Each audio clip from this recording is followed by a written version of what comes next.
নমস্কাৰ আপোনালোকে চাবলৈ আৰম্ভ কৰিছে মোৰ এই বিশেষ অনুষ্ঠান মনৰ কথা পাতোৱা হওক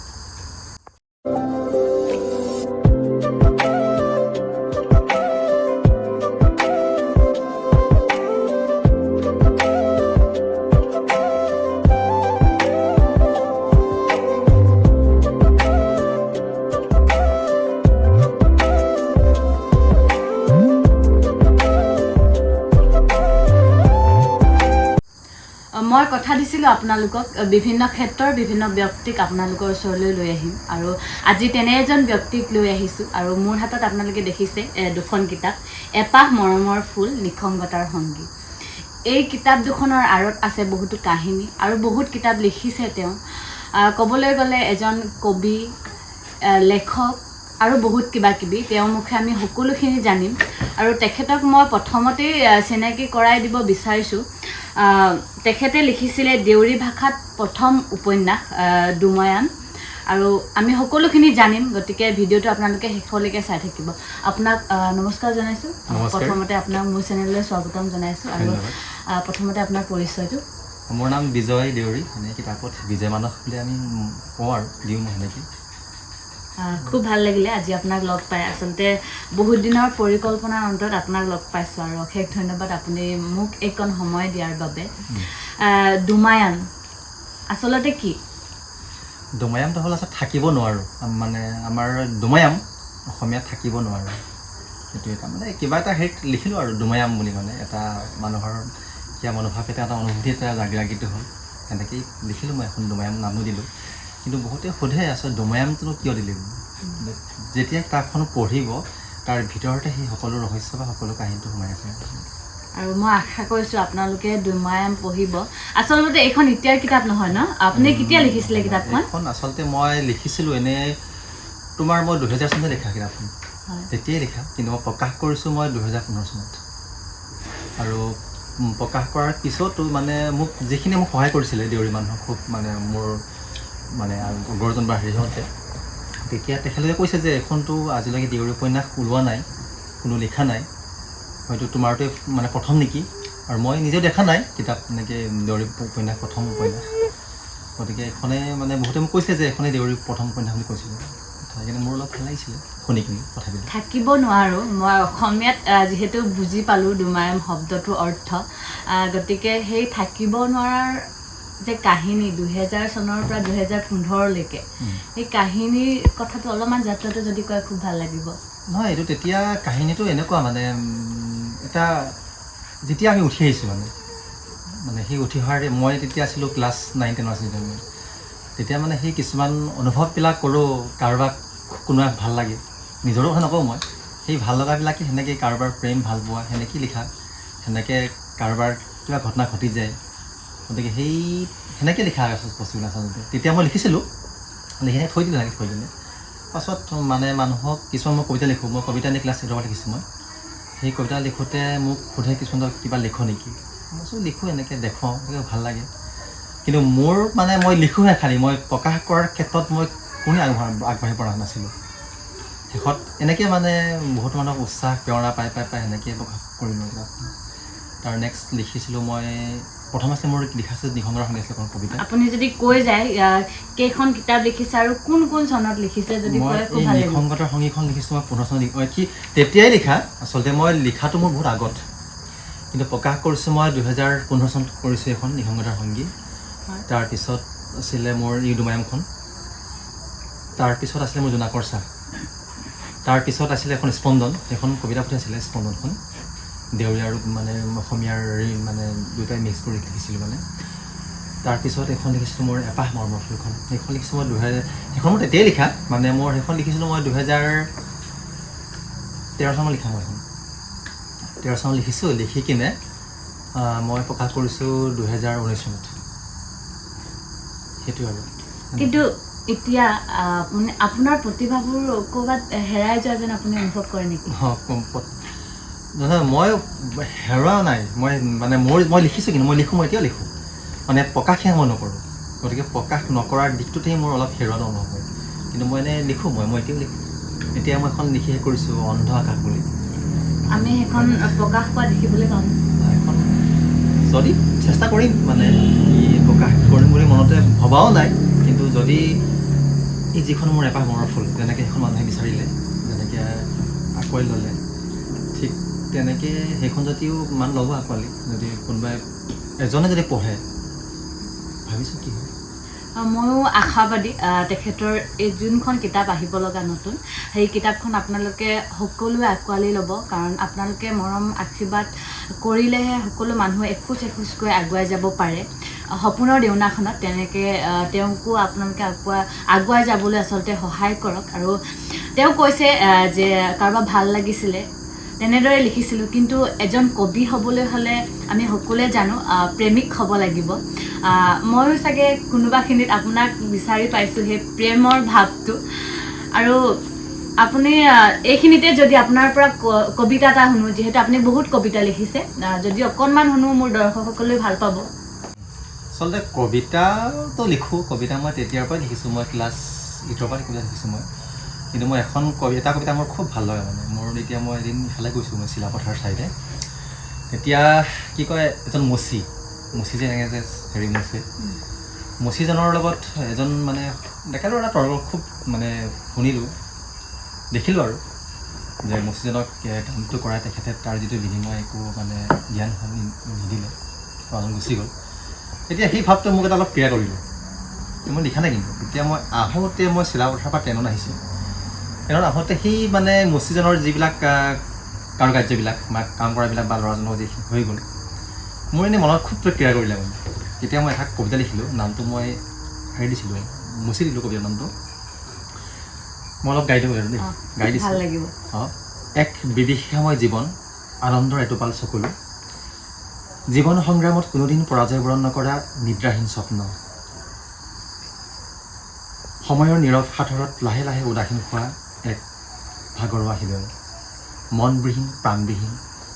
ই এক আজঠমূল হাতৰ পৰশ। খুব ধুনীয়া আচলতে, আৰু খুব ভাল লাগিলে মোৰ। আৰু পৰিৱেশটো ইমান ধুনীয়া, পৰিৱেশ এটাৰ মাজত আছোঁ আৰু পৰিৱেশটোৰ লগতে মিলি যোৱা খুব ধুনীয়া এটা কবিতা আপোনালোকলৈ বুলি শুনালে খুব ভাল লাগিলে। আৰু আপোনালোকে দেখিছে মই আছোঁ দেউৰী চাংঘৰত, খুব ভাল লাগিছে পৰিৱেশটো। মই সেইকাৰণে আজি ভিডিঅ'টো ইয়াৰ পৰা আপোনালোকলৈ বুলি আগবঢ়াম। আৰু আপোনাৰ এই যাত্ৰাটোত আপুনি যেতিয়াৰ পৰা কিতাপ লিখি আছে বা এতিয়ালৈকে লিখা মেলাটো কৰিয়ে আছে, আপুনি এই গোটেই যাত্ৰাটোত আপোনাৰ অনুপ্ৰেৰণা হিচাপে আপুনি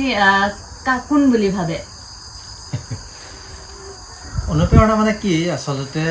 মইতো সৰুৰ পৰা লিখিছোঁ, মই ক্লাছ 7-8ৰ পৰা মই লিখিছোঁ। মানে মানুহৰ আচলতে লাইফত জীৱনত কিছুমান দুখটো থাকিব লাগিব, ঘাট প্ৰতিঘাত নিশ্চয় পাব লাগিব, তেতিয়াহে সেইবিলাক মানে মই তেনেকৈ চব পাইছোঁ। আচলতে মই বহুত দুখত পাইছোঁ, মানে বহুত দুখ পাইছোঁ আচলতে। মই মানে দুখবিলাক পাৰ কৰি আহিছোঁ, মানে দুখটো মানে পাই মই মানে ভাগি যোৱা নাই, কিন্তু মই দুখটো পাৰ কৰি আহিছোঁ। কিন্তু সেই তেতিয়া কিছুমান এনেকুৱা মানুহ লগ পাওঁ, সেই দুখবিলাক কেতিয়াবা মানে কাকো ক'ব নোৱাৰোঁ, কিছুমানে কলমেই লিখোঁ কেতিয়াবা। আচলতে মোৰ যিবিলাক লিখনি প্ৰায় অলপ ৰোমেণ্টিকেই ধৰিলোঁ, অলপ মানে চব প্ৰায় মানে মানুহে প্ৰথমতে প্ৰেম বুলি ভাবিলে আচলতে, কিন্তু সেইটো যদি বেলেগ এটা দৃষ্টিৰে চায়, সেইখিনি প্ৰেমৰ নহ'ব পাৰে। প্ৰেমটো অকল কাৰোবাক ভাল কৰে নহয়, তাৰমানে প্ৰেমটো এনেকুৱা হয় যে এখন নদী, এজোপা গছ, এজোপা চৰাই, তাক লৈ লিখোঁ মই। সেইটোৱে মই আগতেও কৈছোঁ, কবি হ'বলৈ হ'লে প্ৰেম হ'বই লাগিব। আৰু সেই প্ৰেম আমি কেৱল এক পক্ষ বুলি ভাবিলেও নহ'ব, সেই প্ৰেমক আমি আৰু প্ৰেম সকলোৰে লগত হ'ব পাৰে, কৈছে গছ বন নদী সকলোৰে লগতে প্ৰেম হ'ব পাৰে। বিশেষকৈ আকাশক চাই বেছি ভৰি কমিলে দেখোঁ, আকাশ গাঁৱৰ যেতিয়া বেলিটো যেতিয়া পৰিব লয় পশ্চিম আকাশত, সেইটো চাই খুব ভাল লাগে। তেতিয়া সেইবিলাক তাত বেলেগ আৰু ৰূপ আহে মানে সেইবিলাকত, সেইটো খুব ভাল লাগিলে। আৰু মই জানিব বিচাৰিছোঁ আচলতে এই যাত্ৰাটোত আপুনি কি ইমান বেছি দুখ পালে, সেই দুখে আপোনালোক যে ইমান আগবঢ়াই লৈ যাব পাৰিছে? নহয়, মানুহৰ কিছুমান কি হয়, মানে মানুহে কেতিয়াবা কিবা কৰোঁতে এটা মিছা এটা বনাম আহি পৰে মানুহৰ গাত। তেতিয়া আমি ক্লাছ 6ত নে 5ত আছিলে, এখন হেৰি কৰিছিলোঁ, ইংলিছত এখন পাঠ আছিলে, কিংছ অফ ষ্ট্ৰিং বুলি, এটুকুৰা ৰছী, তোমালোক কোৱা নাই চাগে, পাইছিলোঁ। সেই মানে সেই কাহিনীটোৰ মানে এক পিঞ্চ অফ ষ্ট্ৰিং, যেতিয়া সেই ৰছীটোৱে বদলিছিলে, কিন্তু তেখেতৰ যিজন মানে বেয়া পোৱা মানুহ আছিলে, শত্ৰুজন যে তেখেতৰ বিৰাট ডাঙৰ এটা বনাম দিছিলে। ঠিক কিছুমান সেনেকৈ মোৰ নহয় মই দেখোঁ আনক বা কেতিয়াবা মোৰ জীৱনতো হয় ঠিক সেইবিলাকে মানে আয়ত্ব কৰি কেতিয়াবা কিবা এটা ক্ৰিয়া কৰে মনত তেনেকৈ লিখোঁ সেইটোৱে আৰু খুব ভাল লাগিলে আপোনাৰ কথা জানি আৰু কিবা তেনেকৈ আৰু একো নাই সেইবিলাকেই আৰু ভৱিষ্যত পৰিকল্পনা কি ভৱিষ্যত মোৰ এটা ভাল পৰিকল্পনা আছিলে তাৰমানে এখন চিনেমা লিখিছিলোঁ মই দেউৰীতে আৰু এখন নাটকো লিখিছিলোঁ মানে প্ৰেম এজাক ধুমুহাৰ নাম লিখা আছে কিন্তু ক'ত দিম কাক দিম কেনেকৈ দিম সেইটো অলপ মানে নিজৰ মাজত আছে আৰু যে কথাবিলাক আৰু আপুনি যিহেতু কৈছে দেউৰী ভাষাত এখন চিনেমা লিখি থৈছে আপুনি আৰু অসমীয়াত এখন নাটক নহয় জানো আৰু ময়ো আশাবাদী আপোনালোক সকলোৱে দৰ্শকে গম পায় যে মই অভিনয় কৰি খুব বেছি ভাল পাওঁ কেতিয়াবা আপোনাৰ চিনেমাত ময়ো অকণমান যদি মূৰটো উলিয়াব পাৰোঁ মই নথৈ সুখী হ'ম বুলি ভাবিছোঁ আৰু আপোনালোকক যদি কেতিয়াবা প্ৰয়োজন হয় এই যিহেতু কৈছে নাটক লিখি থৈছে দেউৰী ভাষাত এখন খুব ধুনীয়া চিনেমা লিখি থৈছে প্ৰকাশ কৰিবলৈ হ'লে ক'ৰবাত নহয় ক'ৰবাত অকণমান অসুবিধাৰ সৃষ্টি হৈছে গতিকে আপোনালোকৰ যদি কেতিয়াবা প্ৰয়োজন হয় আপোনালোকে দাদাক যোগাযোগ কৰিব কাৰণ তেখেতৰ যি লিখনি আপোনালোকে যদি প্ৰকাশ কৰিবলৈ পায় নহয় খুব ভাল লাগিব আৰু তেওঁ অকণমান আগুৱাই যাব পাৰিব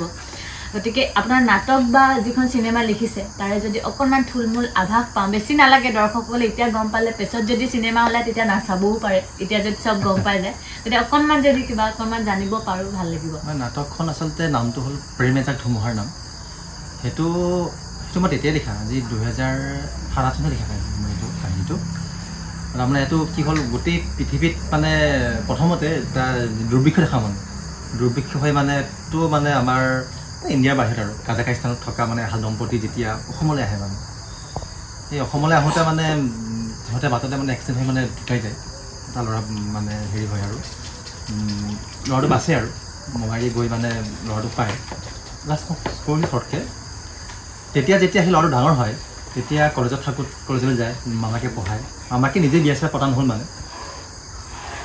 মামাকেও চাকৰি কৰে অফিচ মানে এখনতে তেতিয়া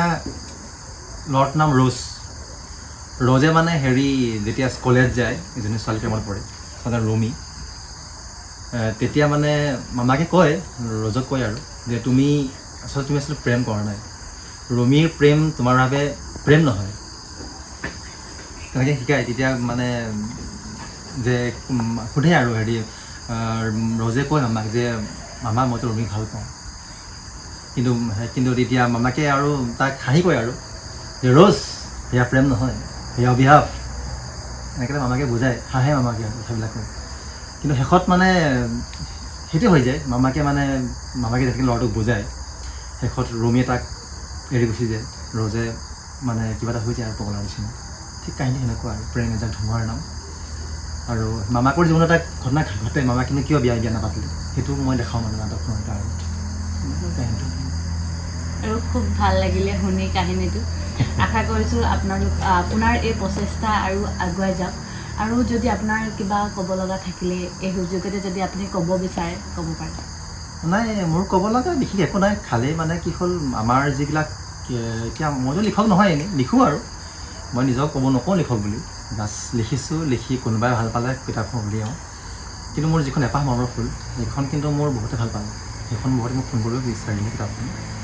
আৰু কিতাপখন মানে কি হ'ল সেইখন মই লিখোঁতে মই যেতিয়া লিখোঁ মোৰ শব্দত কি ওলাই মই ক'ব নোৱাৰোঁ যেতিয়া পঢ়ি চাওঁ মানে মই নিজৰ মোৰ চকুত ওলাই গুচি যায় গতিকে তেনেকৈ সেইখন কিতাপ পঢ়ি বহুতে খুব এটা ইম'চনেল হৈছে আৰু মই নিজেও মানে সেইখন কিতাপ খুব হেৰি কৰিছিলোঁ